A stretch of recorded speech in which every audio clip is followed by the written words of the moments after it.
buenas tardes. Agradecido de estar acá. Yo soy Oscar Calvo, profesor de la Universidad Nacional de Historia. Saludar primero, por supuesto, este primer Festival de la Chicha en el Santuario. Agradecer al colectivo La Montaña la invitación. El colectivo Montaña, creo que yo mismo me encuentro sorprendido de que en estas montañas antioqueñas la chicha sea homenajeada y sea demostrada con tanto placer. Así que es un auténtico honor acompañarlos hoy. Voy a hablar sobre la prohibición de la chicha y los diferentes sentidos de la chicha, fundamentalmente desde finales del siglo XIX hasta nuestra época. Lo primero es la pregunta de oro: ¿qué es la chicha? La chicha es uno entre los nombres de muchos, se podrían denominar panes líquidos o bebidas que había en América antes de la llegada de los españoles. Chicha en cierta manera quiere decir bebida fermentada, pero hay muchas bebidas fermentadas, hay muchas chichas.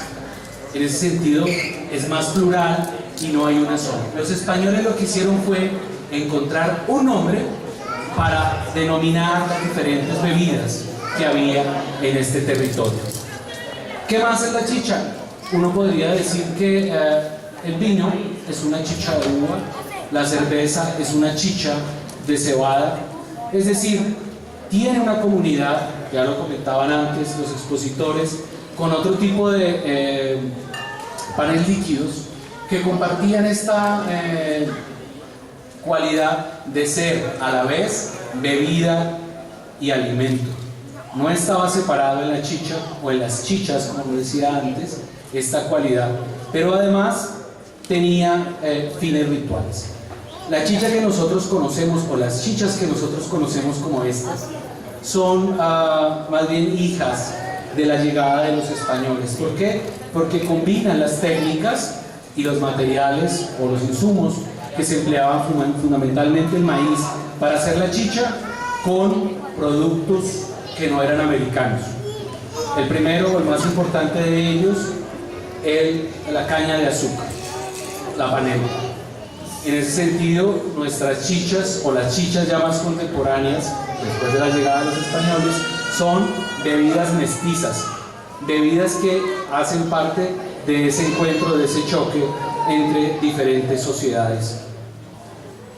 Esta bebida mestiza se utilizaba fundamentalmente, antes de ser una bebida mestiza, se utilizaba fundamentalmente para usos rituales. Esto es lo que está asociado todavía con la simbología de la totuma, y es que tiene una función colectiva. Se toma solo en ciertos momentos del año y para ciertas fiestas. Ahora pueden haber otros tipos de chicha que sirvan para las faenas cotidianas. Esto va a cambiar fundamentalmente cuando la chicha se produce fuera de los contextos rituales de las comunidades originarias de América y comienza a ser fabricada a partir del maíz y de la caña para el consumo. Cuando surge la chicha así pensada como combinación de la caña de azúcar, del maíz, cuando ya no está solo atada a los momentos rituales, esta bebida mestiza es la partera de un lugar muy especial en la historia de América, pero también por supuesto en la historia de Colombia, que es la chichería. La chichería no existe antes de que exista esta bebida mestiza, porque antes su uso no estaba específicamente dado para el consumo. Entonces, si pensamos las chicherías, las primeras chicherías que ya están especializadas en la venta de la chicha, pero allí no solo se vende chicha, o no solo se comercia con chicha, sino que también hay alimento, etcétera, hay otras bebidas, son un espacio relativamente reciente en nuestra historia. Tendrán 2-3 siglos, fundamentalmente desde el siglo XVIII. Un segundo punto que quiero comentar con ustedes, y me dispensan, yo aprovecho y pruebo. Esta veo que es una especie de chicha de mora.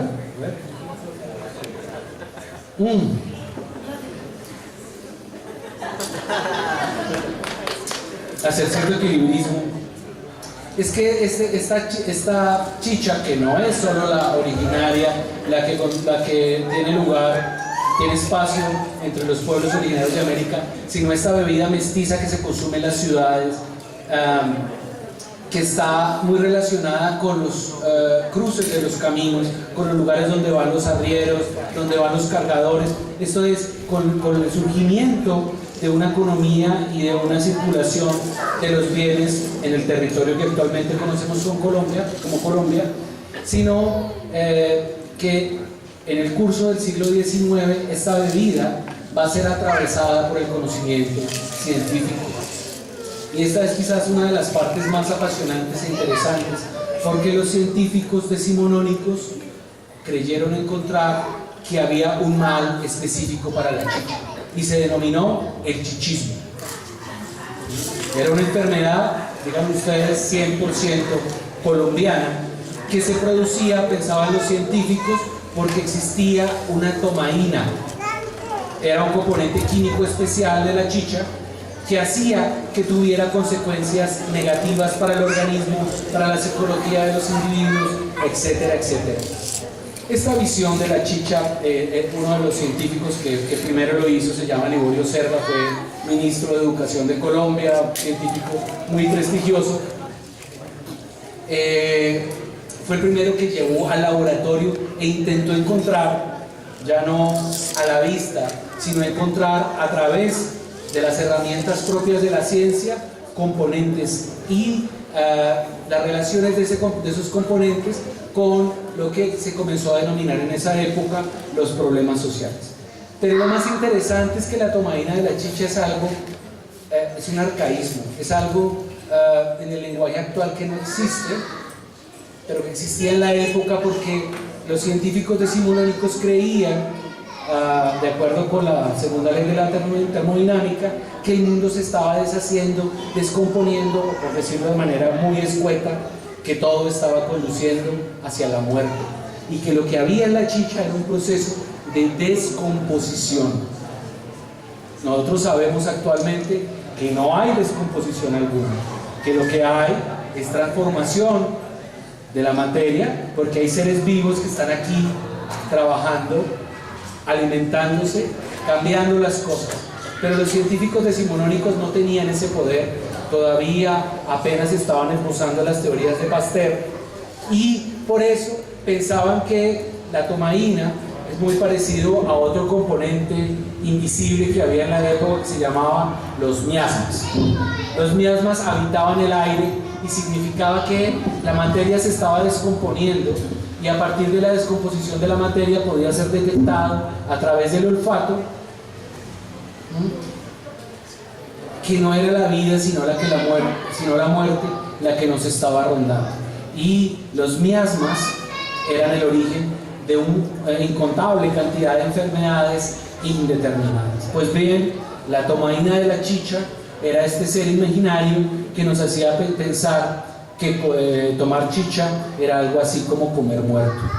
Era un componente que resultaba de la degradación de la materia. Luego vino el conocimiento pasteuriano, el conocimiento microbiológico propio de finales del siglo XIX y principios del siglo XX, que demostró, como les planteaba antes, que no había esa desorganización de la materia, que la tomaína de la chicha no existía, y sin embargo esa idea de que existía el chichismo y de que había una enfermedad particular del pueblo colombiano que era lo expresó muy bien Rafael Uribe, que si hubiere categorías sobre las enfermedades entre las naciones, Colombia definitivamente debería ser enviada a un hospital.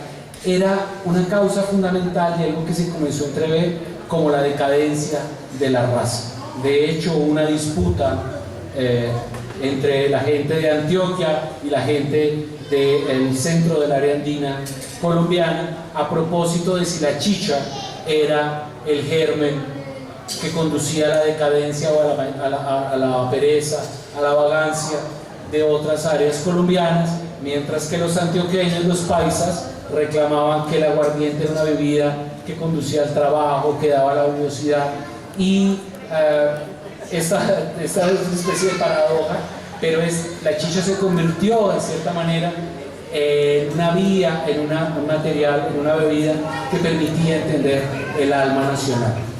Porque si tomas algo, se comenzó a pensar en la época, algo que está degradado, algo que conduce a la enfermedad, y la chicha, esto es yo creo que lo más importante de recordar, fue la principal bebida y alimento de la mayoría de los colombianos, no en todas las partes ni en todos los pisos térmicos, pero fue cuantitativamente el principal instrumento, el principal medio de alimentación de los colombianos hasta mediados del siglo XX.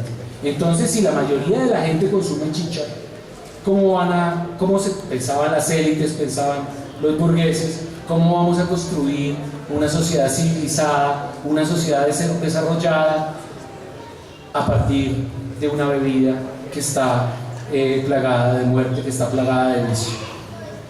Pero lo interesante es que en el siglo XX ya se conocían, porque además se aplicaba la transformación, por ejemplo, para la industria, cuando se hace la cerveza, no la que se hace en el siglo XIX, sino en el siglo XX, para la industria de alimentos, que los gérmenes, las bacterias, tienen un lugar en el procesamiento de los alimentos, en la fermentación, que la fermentación es un proceso de vida y no de muerte, y sin embargo, estratégicamente, ese conocimiento que viene del siglo XIX pasó al siglo XX y continuó siendo la principal justificación para restringir el consumo de la chicha, para condenar a quienes bebían la chicha y que eran clasificados como enchichados, que se pensaban torpes, personas locas, personas que, en fin, no podían constituir un pueblo, no podían formar esta nación. Tercer momento en el que esta visión de la ciencia llega al paroxismo y atraviesa la sociedad: la prohibición de la chicha, que se da simbólicamente el 9 de abril, o a propósito del 9 de abril de 1940, el Bogotazo, o si se quiere, no solo en Bogotá, sino el levantamiento que se produce después de la muerte de Jorge Eliezer Gaitán, y que, de acuerdo a las crónicas un poco interesadas de la época, se vio como una gran borrachera. Claro, no se pensaba en términos de injusticia, no se pensaba en términos de rebelión, no se pensaba en términos de respuesta con respecto a un régimen inocuo solo para unas personas o una nación que excluía a las mayorías, sino que lo que entendió la élite y apareció masivamente en los periódicos es que el 9 de abril de 1948 el Bogotazo había sido un problema de tragos, un problema basado en que la chicha conducía al crimen, en que la chicha conducía a la locura, la engendraba, en fin, que la chicha era uno de los motores de la violencia y de un pueblo que se entendía como fundamentalmente irracional. Nosotros sabemos ahora está completamente claro que esa fue la lectura de la burguesía, pero eso no fue lo que pasó en el 9 de abril, y que la chicha tiene un lugar muy diferente en nuestra historia nacional, en la historia de los pueblos americanos, y que este tipo de reducción lo que hizo fue permitir o legitimó el ejercicio de la ciencia y de la higiene, que llevó a que después del 9 de abril, y argumentando que la chicha era uno de los causales del desorden público y de la violencia, se llevara a la proscripción. Esta proscripción se dio, por supuesto, por medios higiénicos. Nadie dijo prohíbase la chicha. Pero ¿cuál era el objetivo? ¿O qué nos permite leer ya no solo el 9 de abril, sino el proceso precedente? Una parte muy importante es la que lleva a la división entre la bebida y el alimento. La gente no solo tomaba chicha, la gente comía chicha. A partir de mediados del siglo XX, de lo que se trata es de que alimento y bebida estén separados, que socialización, que la charla que acompañaba a las chicherías en medio de las horas de trabajo, después de las horas de trabajo, esté radicalmente separada de las horas laborales, que el alcohol tenga un lugar especial, un momento especial en el día, pero no inunde, no atraviese la cotidianidad, no atraviese todas las horas que vivimos. En cierta manera se trata de funcionalizar nuestras vidas, las formas en que consumimos, las formas en que nos alimentamos, la forma en que bebemos y la forma en que nos divertimos. Lo bueno, el efecto en términos de la proscripción a partir de medidas higiénicas fue muy fuerte. Efectivamente, lo que antes era la principal bebida de los colombianos se convirtió en una bebida clandestina, y las chicherías pasaron a la clandestinidad, pasaron a la trastienda, pasaron a la oscuridad y se volvieron algo ilegal. Lo bueno, de todas maneras, es que somos un pueblo para estas cosas benéfico, desobediente, y que efectivamente en los rincones de las ciudades, a pesar de la prohibición, en los campos, en los cruces de las carreteras, la chicha siguió viviendo y siguió teniendo un lugar, claro, por supuesto también entre las comunidades indígenas, entre los pueblos originarios. Pero quizá fue ya en la última época, este es el último punto, con esto termino, cuando ha habido un renacer de la preocupación por la chicha, una vuelta del gusto a nuestros paladares, que hace que no solo la cerveza, yo la pedí para hablar un poco más de la cerveza y ahora me di cuenta que se me olvidó que había algo entre la chicha y la cerveza que no podía ser conciliado. Pero a pesar de esa prohibición, ha habido muchos intentos como este del primer festival de la chicha en el santuario, de recuperar la palabra y recuperar el lugar colectivo. Antes les decía que parte de lo que se quería separar era alimento y bebida. Hay otra cosa que ofusca terriblemente el gusto burgués: la totuma, la bebida colectiva, el poder rodar la palabra a partir de lo que tomamos, del sentido colectivo y ancestral que tiene, no porque venga y sea una tradición inveterada, sino porque se supone que debemos beber solos, que tenemos que beber de la botella, que se trata de algo solo para emborracharse o algo para refrescarse, pero no de algo que atraviese la vida misma. Entonces surgió, yo creo que fue en los 80, en la Perseverancia en Bogotá, el Festival de la Chicha, el Maíz y la Dicha. Quizá fue el primero en poner de presente que algo se estaba perdiendo, que algo se había perdido, y después se multiplicó ese lugar de la chicha. Bueno, ya lo tenía también. Alguien me dijeron que estará de rostro. Yo creo que el carnaval del diablo sin la chicha sería más o menos impensado, y hasta la última vez que fui, siempre el diablo llevaba su totuma de la mano, y las diablas también. Hay un aspecto económico, esto lo digo antes de cerrar, ahora que vi la cerveza, se me calentó. Y es que la lucha contra la chicha tuvo un carácter fuertemente económico. Si ustedes han seguido lo que les planteé, la cerveza no es otra cosa que una chicha de cebada. Sin embargo, de la misma manera que había un cierto debate entre la chicha y el aguardiente, entre Bogotá, la Sabana, o la de Cundiboyacense y Antioquia, también se comenzó a plantear que la bebida civilizada era la cerveza, y que además la cerveza podía, por ejemplo, su fermentación, ser controlada técnicamente, podía ser vendida embotellada y ser de consumo individual. En buena parte, lo que ocultó y lo que no dejó ver toda la perorata sobre el pueblo degenerado, la raza, la violencia, es que Bavaria se estaba convirtiendo en un emporio y estaba reemplazando la cerveza, el lugar de la chicha, en la cotidianidad de los colombianos. Si uno mira, esto es una cuestión ya así como un poco estadística, no traje los cuadros, no traje las imágenes, pero si ustedes se lo imaginan, la chicha tuvo un consumo ascendente en toda la primera mitad del siglo XX, pero era menor que la cerveza. A pesar de todas las campañas, a pesar de toda la guerra,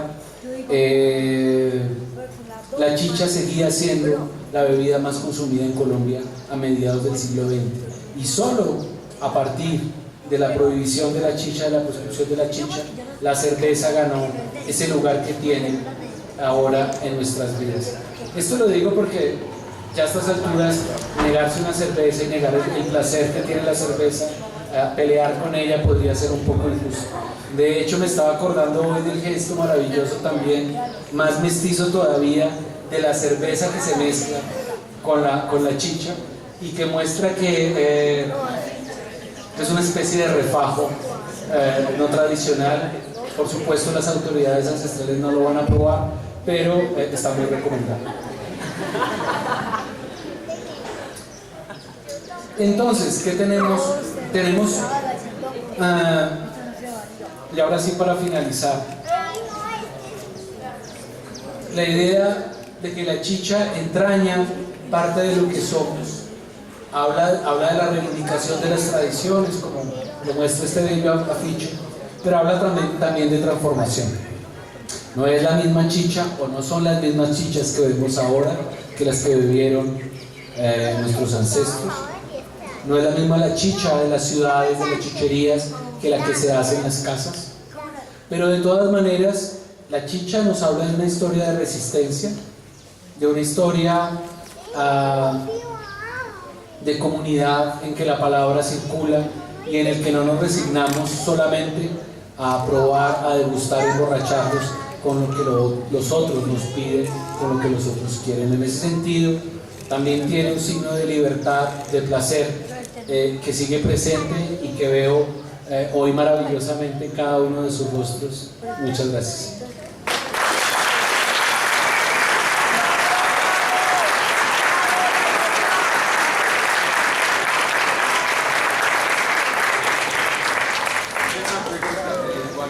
Venga pues, las preguntas. Porque la chicha después de eso se dio la parte de destilar la chicha, pues la tapetusa, que también se fue en qué parte o de la historia le entraba el destilado, que la chicha, la mamá me está preguntando por el destilado de maíz y el lugar de la tapetusa en esta historia. Esta tiene que ver más con que ya saben ustedes que los departamentos tienen el monopolio de las bebidas destiladas. Muy bien, esta cuestión del monopolio de las bebidas es muy antigua, viene del final de la época colonial, y a partir de que hay monopolio y se prohíbe la fabricación de aguardientes, surge la cuestión de que lo que la gente hace espontáneamente, esto es, las bebidas destiladas en alambique, quedan completamente prescritas, pero su prescripción es anterior a la de la chicha porque están fuera de la ley cuando se crea el monopolio. Esa historia es paralela, muy larga. Conozco algo de los tapetucinos en esta área de Antioquia, pero también más, por ejemplo, se denominaban capuches. Por ejemplo, en Bogotá a principios del siglo XX. Los capuches eran los personajes que no le comían a las rentas departamentales o a los agentes de las rentas. Estos ya no los conocemos, serían como una policía del trago, del tabaco y de estas cosas que no son aceptadas. Y entonces los capuches tenían lugares de fabricación de aguardiente, de tapetuzas, de diferentes lugares, de diferentes especificaciones, en cuevas, en otros municipios, etc. Pero en la medida que se desarrolla el monopolio de los departamentos y que los ingresos del Estado cada vez más dependen de esas rentas, la represión va a ser muy dura contra los capuches. Sin embargo, una de las historias grandes de Bogotá es que el entierro, ya no me acuerdo cómo se llama, del rey de los cafuches, es uno de los eventos más fuertes de la ciudad de la primera mitad del siglo XX, porque detuvieron la ciudad y se dieron cuenta, o fue visible por un día por lo menos, que la de la población estaba tomando bebidas destiladas de origen cafuchesco, por decirlo así. Entonces, son paralelas las historias, en particular lo de la tapetusa, no sé mucho más. ¿Qué diferencias había en la producción de la chicha en los tiempos de la colonia a la que se tomaba en el siglo XX?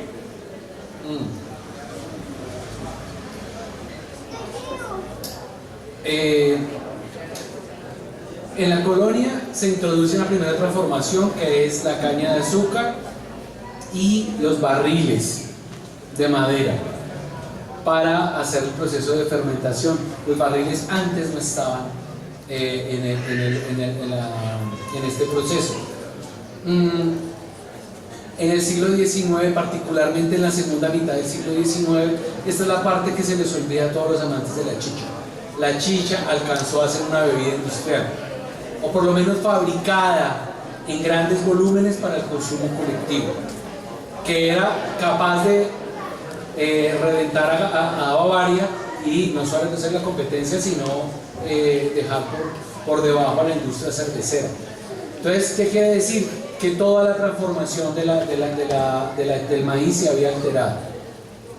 ¿Por qué? Porque ya no estamos hablando... Eso es como un género muy interesante para hablar de las chichas y de los sabores.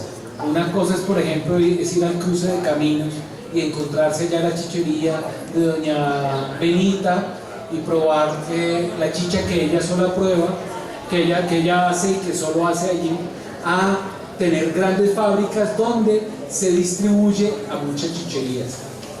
Entonces, parece que en esa época, esto no está muy estudiado, se introducen variaciones para permitir la aceleración de la fermentación. No estoy seguro, pero Carracacha, por ejemplo. Todos los materiales van cambiando, cambian los toneles para poderse hacer más voluminoso, y también cambia a propósito de la reglamentación de higiene, los tipos de superficies en que se produce la fabricación. Entonces, por decirlo de alguna manera, gran diferencia, para responder en corto, es que en la colonia la mayoría de la chicha se toma donde se produce. En el siglo XX, a principios del siglo XX, hay fábricas de chicha que producen para repartir en una gran cantidad de chicherías, y no toda chichería tiene su propia fábrica.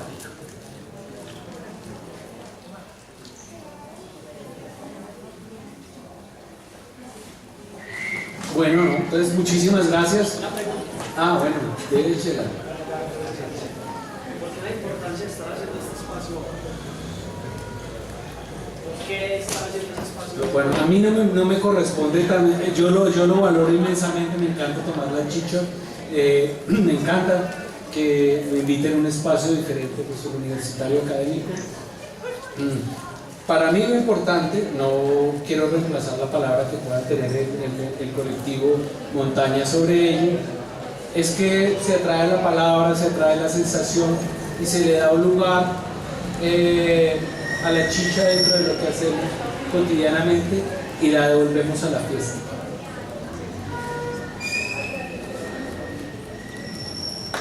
Bueno, muchas gracias.